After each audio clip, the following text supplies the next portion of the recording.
Zapravo svi naslovi nastaju kad završim zbirku, nekako se sami jave kao bubble oko čitave zbirke.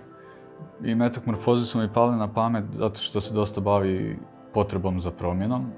Zapravo u čitavom svijetu imamo samo cikluse, nema te metamorfoze da dođe do leptira, nego mi smo unijeli to slovo K u tu metamorfozu i kad se ona treba dogoditi uvijek neko puca u potiljak toj promjeni. I onda samo idemo u krug.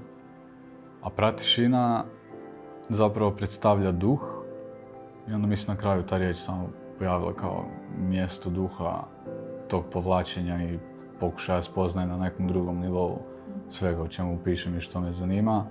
A i tu je onda igra riječima, ima i rat, i šina i svašta nešto je tu zapakirano.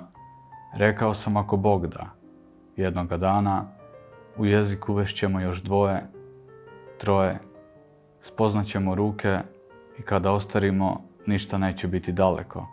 Ni mi, ni mir, ni mirisi djetinjstva, ni sreća, ni sezona lubenica.